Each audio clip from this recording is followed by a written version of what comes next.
Hi, everybody, and a wonderful week. Happy 4th of July to all the people celebrating. Would like to do this lecture, even I know that today people are very busy with the American holidays, so I will try to make it not as long as usual, but I got to put some information inside. So we're reading two portions, Matot and Masei. Basically, Matot and Masei are two parashot that coming together. Matot, starting with the idea of neder, vow, is if you remember in Rosh Hashanah and Yom Kippur, we are dealing with all the vows, that things that we promise, that maybe we don't even remember that we kept the promise, or we don't even forget.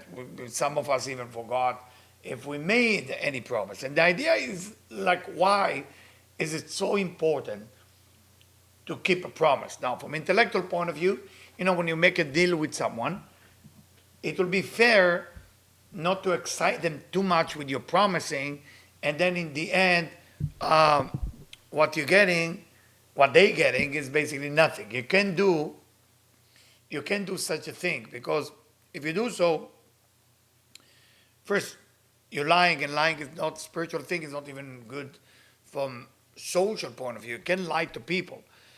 But still, we gotta go deep into the neder. What is a neder? What is a vow that it's so important that before start Rosh Hashanah, you have to cancel the vow? Why is it such an important thing?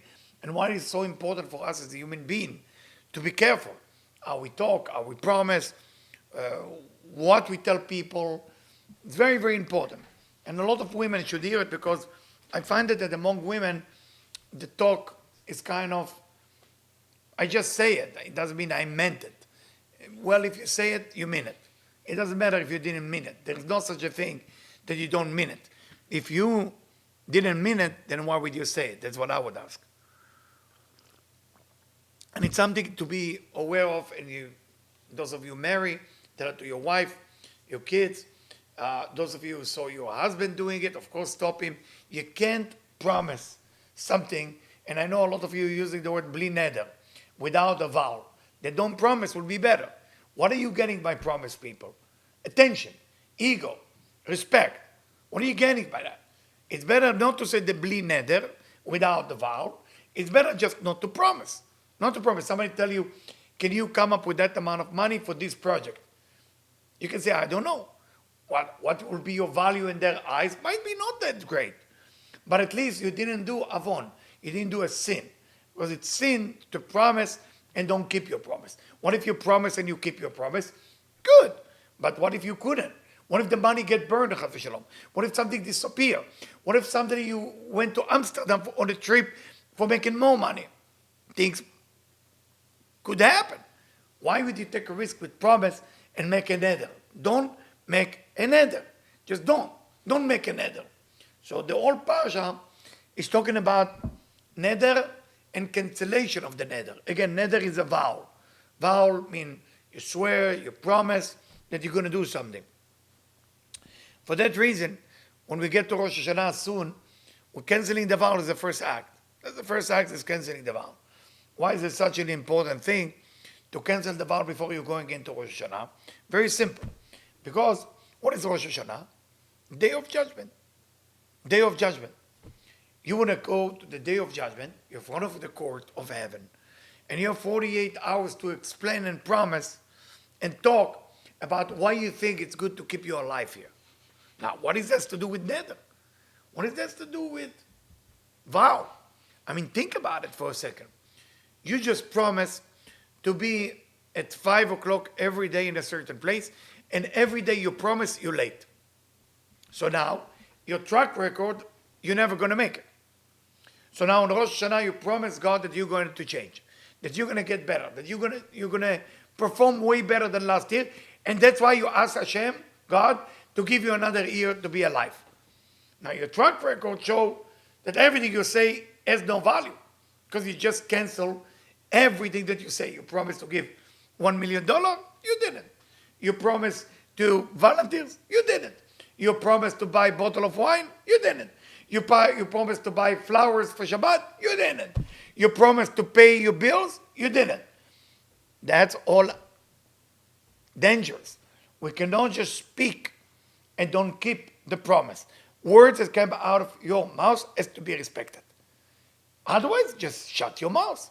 Learn to be quiet. Just don't talk. Don't promise. I'm saying it especially to women and men as well. Women talk normally, studies show more than men. I'm not necessarily agree with it, but I read the study, so I have to respect the study. And the idea is to get into places, men, women, children, just don't say, I will. Do not do such thing. Besides that, I mean, if you're going to go deeper into the word neder, mean vow, it'll come from the dar. Dar, D-A-R, mean a living. Where are you staying? Dira mean an apartment in Hebrew. So meaning, when you promise to be somewhere, your words has power. Do you believe your words has power? You don't? If you don't, why are you talking? If you do, then respect your words. Well, words has power. So when you say something negative that might happen to you, most probably it will. If you say something positive will happen to you, most probably it will. It's all about the words. The power of this universe is going after the words you're talking. So when you promise something, when you nether, when you don't dare, when you make a vow, respect it. Or please don't make a vow. Please don't make a vow, because that's the one thing that can destroy your entire life, your promise. You want to know what destroys people? Talking. People worry about their thought and action. We are in a generation that talking is more dangerous than anything. You can talk bad too. Lashon hara, don't speak bad behind somebody's back. You can't.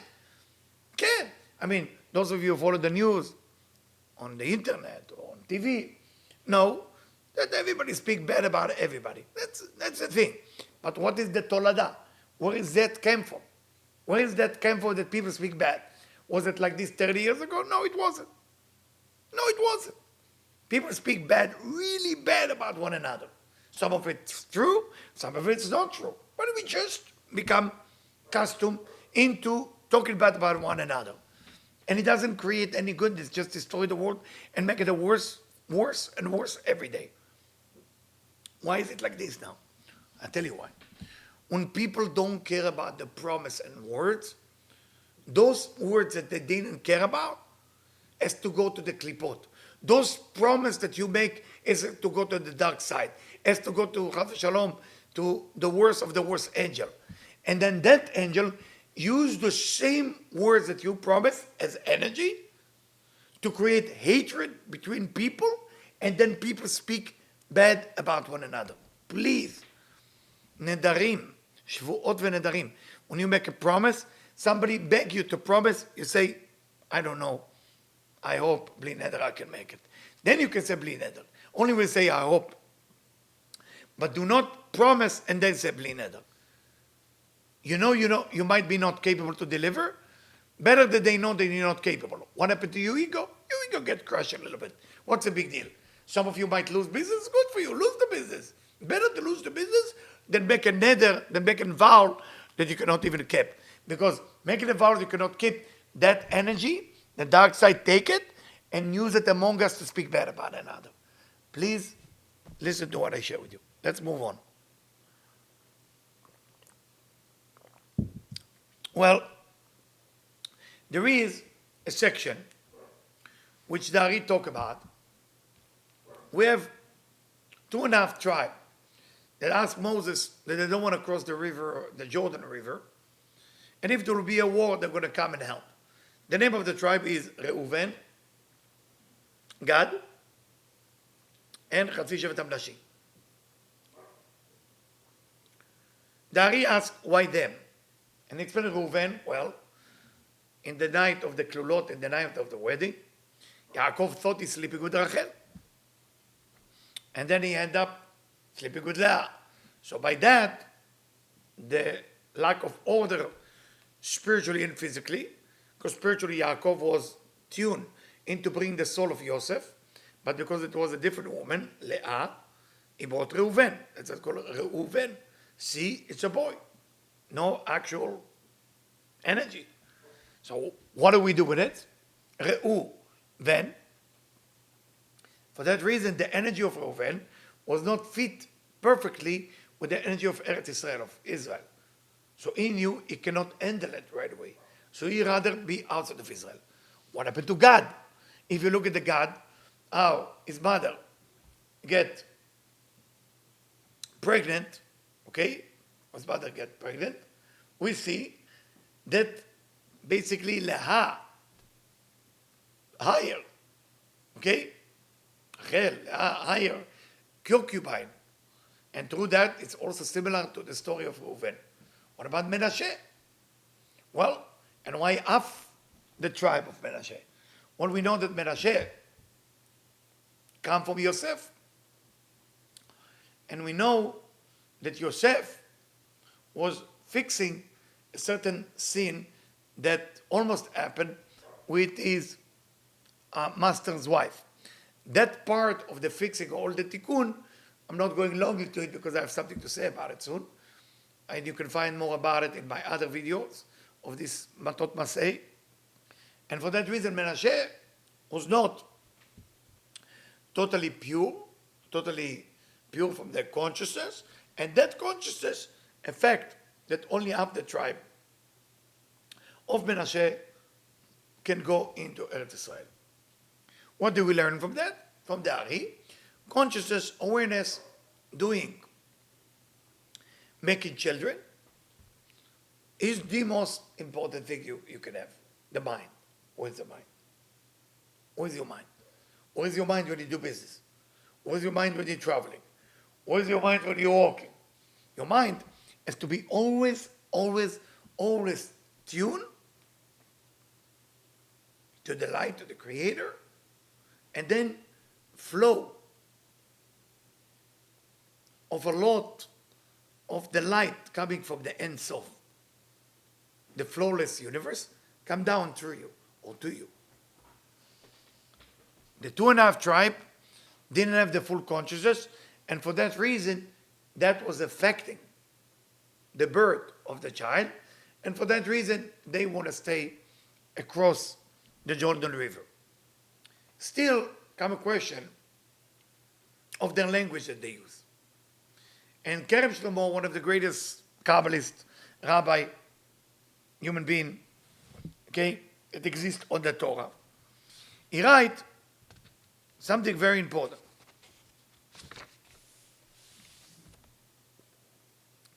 And he writes that the whole concept of the discussion between the 2.5 tribe with Moshe Rabbeinu, and he mentioned actually Reuven and Gad, and they say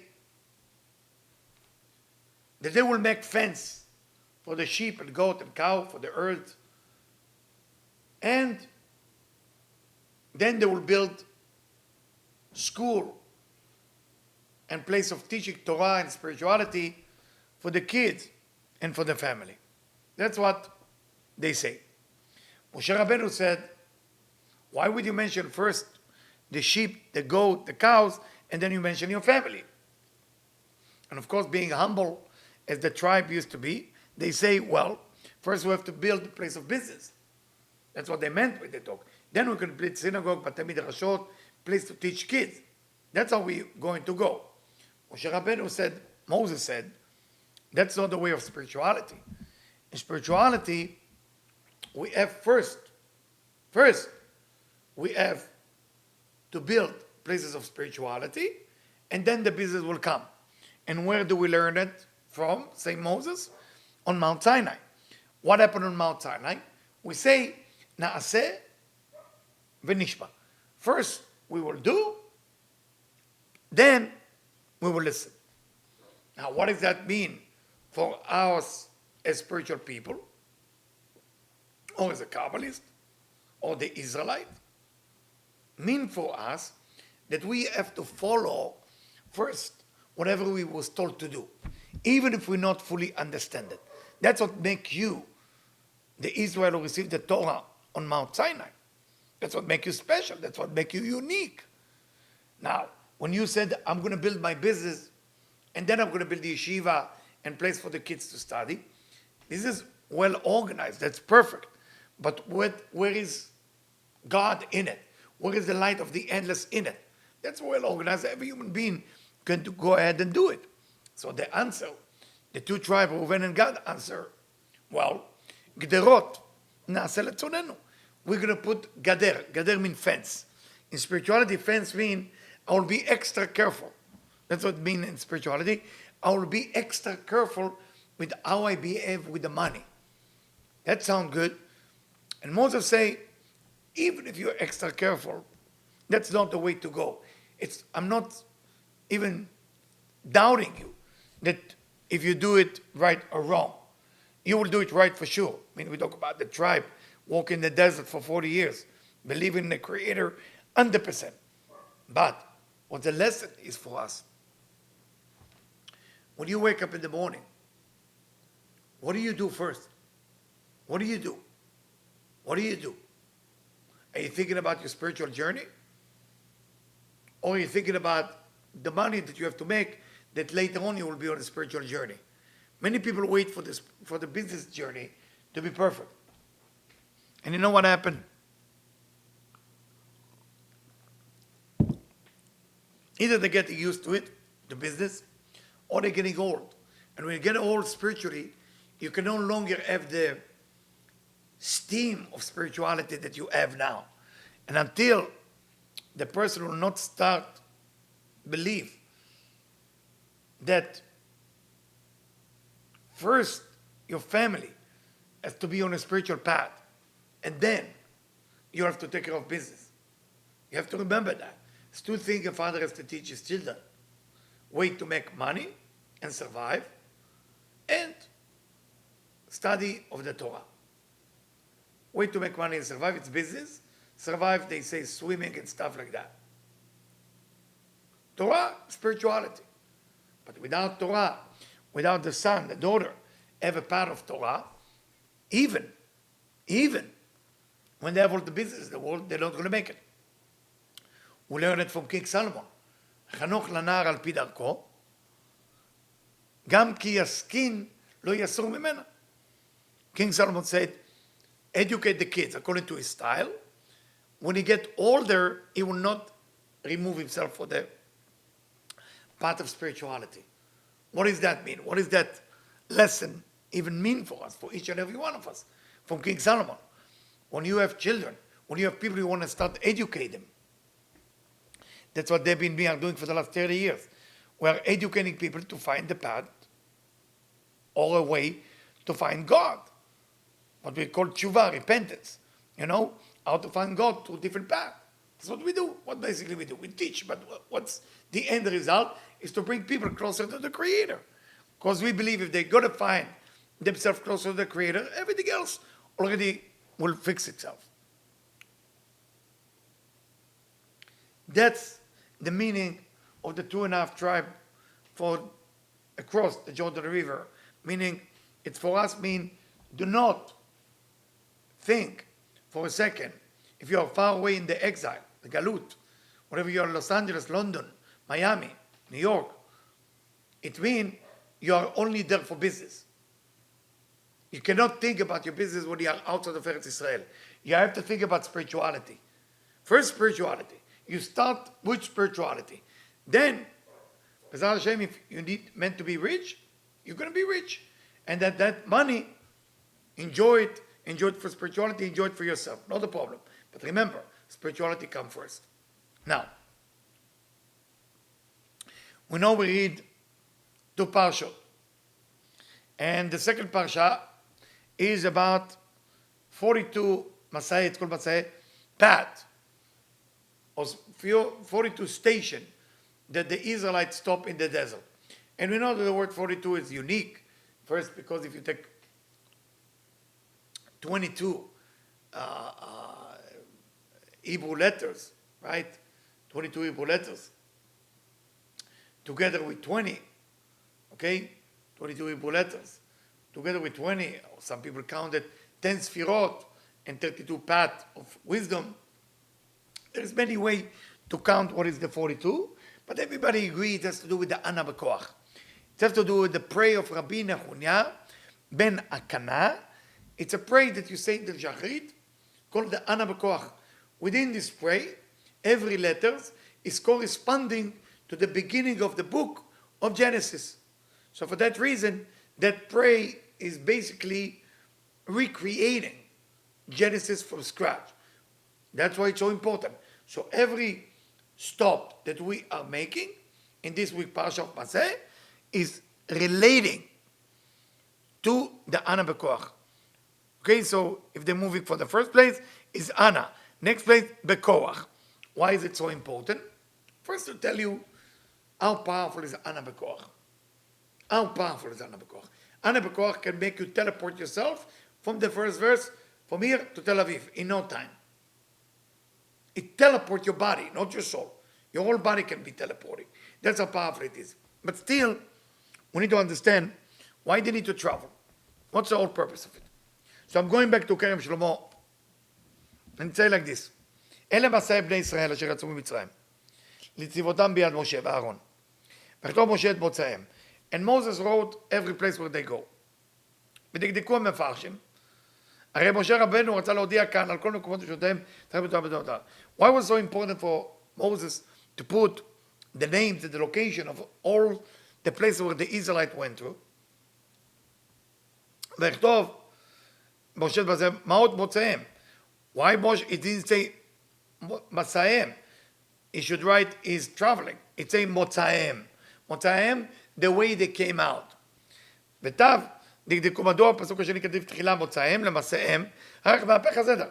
So one time it say מוצאיהם, meaning the way they exit. מסעיהם is the way they travel. Why there is a change in the word?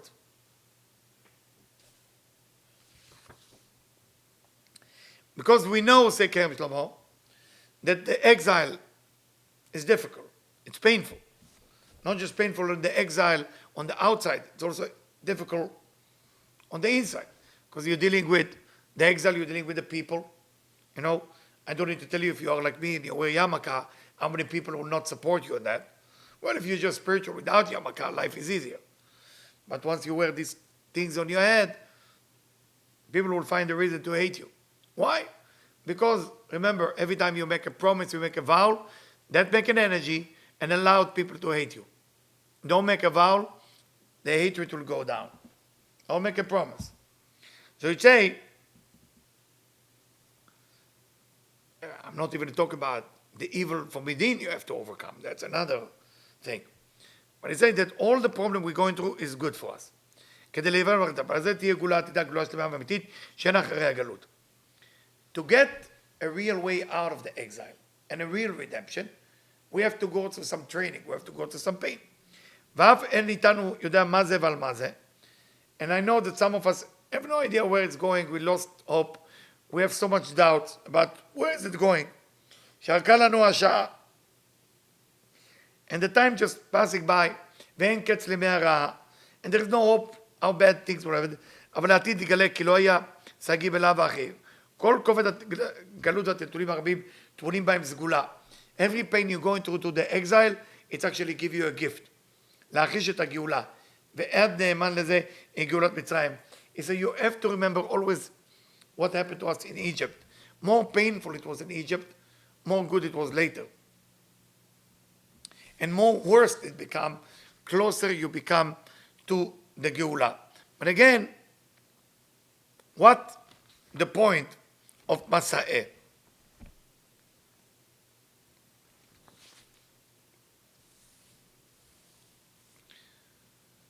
And why is he using the word Motzaim, Masaim? Getting out or exit and traveling.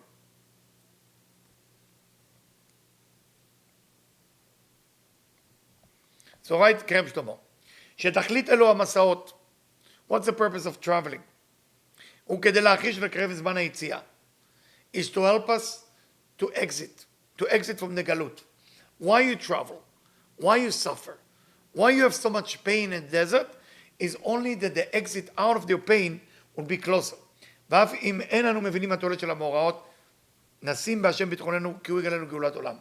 Even if we don't fully understand why I'm going through pain, I have to put my trust in the Creator, surrender myself, and understand it's good for me.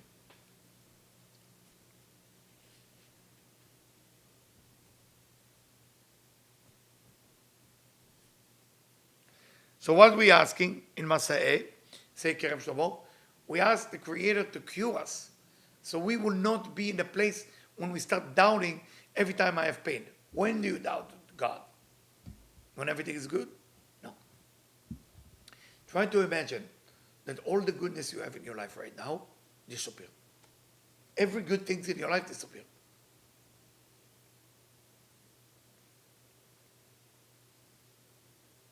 How is your trust in the Creator now? Tough. So, the reason we're going through pain is only to develop a different level of certainty. The reason we're going to Masaot, the reason we're going to traveling, is only Motzaot. Motzaot means exit. To exit what? To exit the pain. A lot of people sit in the pain and wait for the pain to go away. While you're in pain, you have to look into something that you can do more while you're in pain. God forbid you're in an emergency room, look for who you can share. God forbid you're losing money, look who you can help. God forbid somebody broke your heart relationship-wise, look who you can help so their heart will be in love. That's Masayim, Motzayim. That's a traveling. But if you stop traveling, if you stop going on the journey of spirituality, because something broke you, then it's tough. That's very, very tough. Don't expect a great thing to happen in your life, unfortunately. So I just want to share this before I'm going to the next thing. Yeah.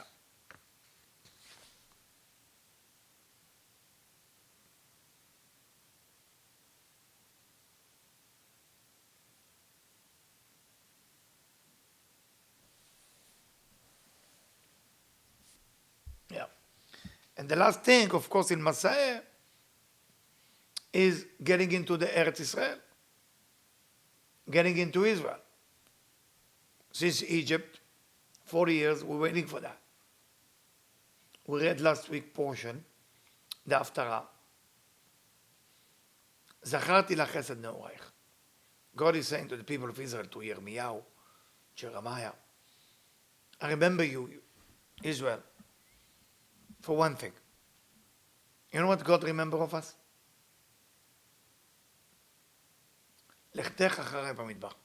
You walk with me in the desert, be'eretz lo zruah. You want to know how I can redeem you from any problem, God said?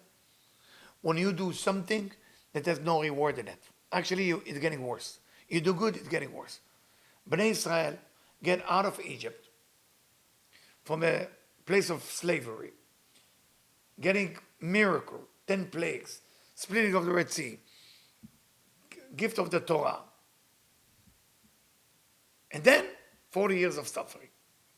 It's very difficult. You're in the highest level. You're the most famous person in the world. And then there is a crash for 40 years. What is God saying to Bnei Israel? You know what I remember of you? He could say, I remember when you crossed the Red Sea. He could say, I remember you when you were slave in Egypt. He could say, I remember after you crossed the Red Sea, you complained a bit. Then he could say, God could say, I remember when I gave you the Torah. No, none of this. No. What does he remember? Lechtech acharei b'midbar. You walk with me in the desert. Can you imagine that? A man and a woman marry for 55 years. They married when they were 19. What are they now? Around 70. The husband look at the wife and say, I remember those 10 years of pain and suffering when I was in bed and you took care of me. What about the vacation to Paris, Australia, New Zealand, Hawaii? We did some good stuff together, two of us. Why you mention all the bad thing? It's not bad. It's when are you doing something with no agenda? When are you doing something with no agenda? That's the only thing that can get you of any problem. When you give and you follow without thinking what you're going to get, That's when you meet God. When you're thinking, you're doing the right thing, but you always need to think what you're going to get, you're not meeting God. You're meeting yourself. Because you think all what you're thinking about is what you're going to get. And remember, in Jerusalem, many years ago, even now, I think, in neighborhood, I think it's called Ramot in Yerushalayim, people used to throw stone if somebody drive on Shabbat. Why? Because the halakha, the law said, Mechalel Shabbat, when somebody break the Shabbat, Kanaim pogim bo. Jealous people throw stone on him. In Israel, used to live a rabbi by the name of Rabbi Yosef Chaim Sonnenfeld, one of the greatest rabbis of all time. All time. He's the one who gave the Askama, the agreement to the Sulam, to be the right commentary. And they ask him a question. They ask him, is this considered fanatic, what they're doing, or not fanatic? Because by the halakha, by the Jewish law, you're supposed to do it. But then you can put people's life in danger. How do you do it? And he said the mitzvah of being fanatic, it's a mitzvah. But even in this mitzvah, you have lishma and lo lishma. You have to do it without agenda or with agenda. And they ask him, Rabbi Yosef Chaim Sonnenfeld, what do you mean lishma or lo lishma as a fanatic? So, well, you take a mice in the house. You put a cat and a woman. The cat is happy that the mice is in the house, so the cat can chase the mice. All what the cat wants is a mice. And now the cat is so happy that the mice is there. So, of course, the cat keep chasing the mice. The woman doesn't want the mice to be in the house. She gets rid of the mice with the broom, with the shoes. Just kick the mice out of the house. What's the difference between the two? The woman has nothing to do with the mice. She doesn't hate the mice or like the mice. She just don't want the mice to be around, disturb her food, disturb her children, disturb her body, poison the food. Don't want that. The kid is actually happy. He cannot wait to be fanatic. He just wait for the mice to show up, to show that the kid is fanatic. The woman doesn't want to be fanatic. Going back to Rabbi Yosef Chaim Sonnenfeld, he said, if you coming from a place with agenda, you have the stone in your hand, and you're waiting for somebody to drive on Shabbat, then you act like a cat. I believe you said, I don't want to know my brother or my sister doing the wrong thing. I'm going to try to help them doing the weak, that they will not come to my territory as the mice coming to their territory. That's different. And they did it anyway, then you worry for them. That's different. What am I saying by that? By saying, go ahead and throw a stone here on Pico if you see people drive on Shabbat? No, I'm not saying it. What I am saying, every human being, before you become fanatic, you have to check yourself. Where are you coming from?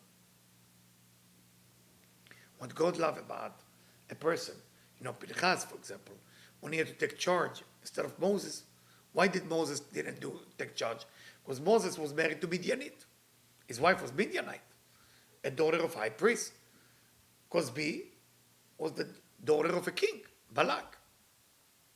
So they challenged him. So Moses, excuse me, how can you say something if you married to Midianite? Of course, we know the difference. I mean, you converted and all this and that. But why Moses didn't act? Because it bothered him. Bothered him.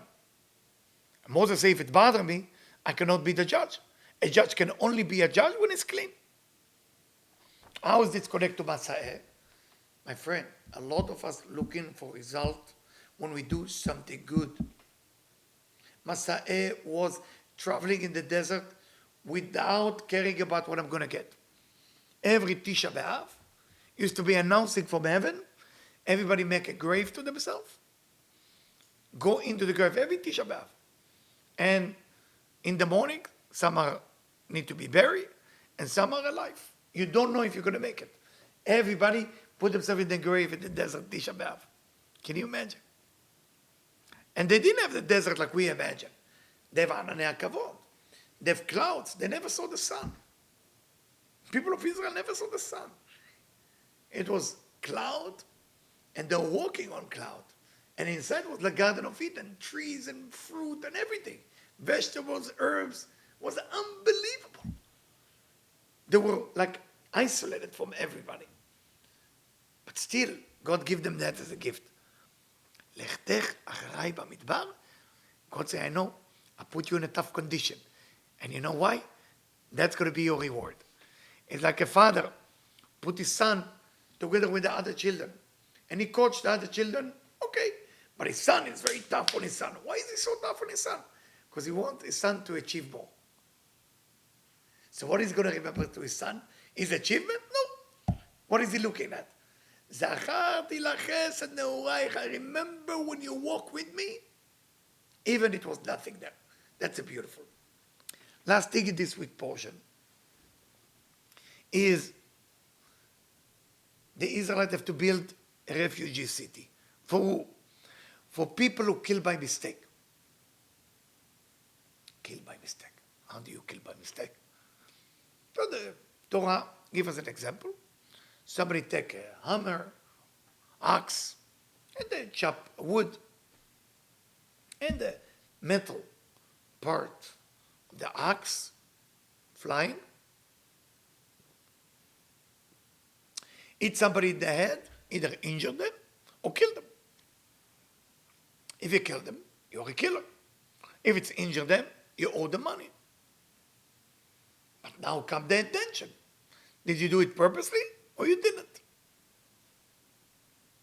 Your intention. Wow.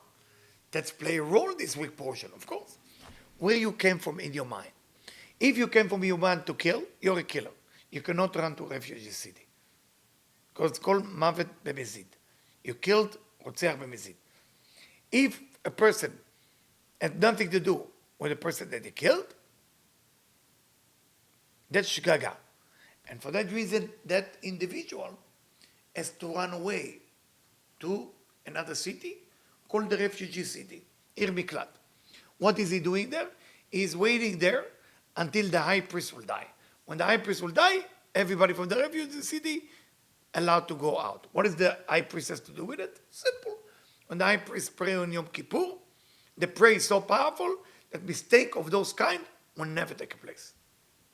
But if it took a place, it's the Kohen fault. So that's why everybody waiting for the Kohen to die. But of course, we need to understand what is this shgaga? What is this mistake that happened? And why is it happening? Well, everything has to do with reincarnation. So if somebody who have tikkun with you from another lifetime, you came to have to tikkun with them this life. Tikkun means karma. Something that you have to, you owe them, fixing, correction. Something you have to fix about your two souls together. Let's say somebody stole from you last lifetime, you by mistake going to take something from them, by mistake. Why? Everything has to be balanced. That's how we do it. Now, who is the person who's going to kill somebody by mistake? First, what's the punishment? Refugee city from a point of the Torah. But still, that soul has to be reincarnated again. And all the soul will be reincarnated in the month of Elul. Always month of Elul. Whoever kills somebody by mistake, reincarnate into the month of Elul. That's how those people mostly work with law or with medicine to cure what they did wrong. To the law to fix the wrong crime, with medicine to do surgery on the people that they killed last lifetime. And the idea is like that. When a person is not careful, or even if he's careful, something going to happen that they will have to deal with a death, God forbid, of someone, even if they don't mean it. God forbid you drive on a highway, and there is a person, crazy person, what do you call crazy, crossing the highway. You are 70 miles per hour. What's your ability or your reflex from your 5 senses to see that person? 0. So what's the chance not to happen? 0. So it has to happen. So you know you've been put in a situation that cannot be prevented. That's called mavet b'shgaga. Now, why it happened to you? Because something you did last lifetime. So now it's time to do it again, unfortunately. And hopefully next lifetime you do tshuva again, then it doesn't have to happen to you. So when you do mistake that hurt other human being, why you go into refugee city? You never hate that person, because you have to look inside. If that happened to you, that's when you're not pure. If you're hurting people by words, by money, in any type of way, look inside. Don't look at them. Don't look at the universe. Don't look at the bad weather. Don't look at the mistake you did. Look at it like, if it happened by me, most probably I'm doing something wrong. It's a very important lesson. If you think, a few more nuggets, then I'll let you go. I know I promised only 30 minutes, and I went a little bit far.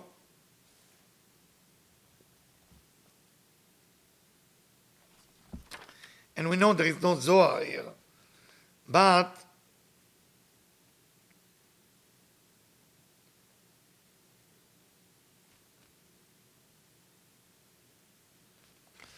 I just want to say a few things from Zohar Truma, Amud Kuf Nun Zayin. And he writes, because we're in the 3 weeks, מי שמתעדן על שולחנו, if you set up a beautiful table of food and enjoy all type of food, you have to remember the holiness of Eretz Israel. Be careful not to fall into enjoy too much in the 3 weeks, because because remember, you maybe have a house, you maybe have a table, but your God that you pray to doesn't have a house right now. The holy temple is being destroyed. And when you are set for God, he doesn't have a table, but when a person, while he's enjoying his food, table, fancy, everything, party, doing the 3 week, and you're making a food, and you enjoy it, you have to think about God, temple not been built. And by you thinking about it and feel sad that he doesn't have, it's considered, say the Zohar, as if you built the temple of Hashem, and it's considered as you building all what been destroyed in Yerushalayim. I think that's tremendous. That's first nugget.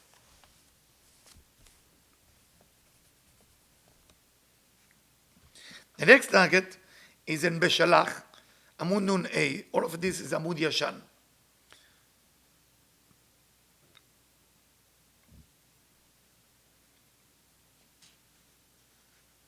And it's a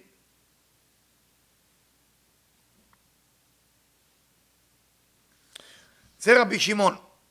כל אדם הבוכה ומרים קולו על חורבן ביתו של הקדוש ברוך הוא. Everybody who raising his voice and cry. And especially now, you know, if you cannot do it now, at least in the 9 days, meaning from Sunday. You wake up at midnight, you sit on the floor and cry. For God doesn't have the temple.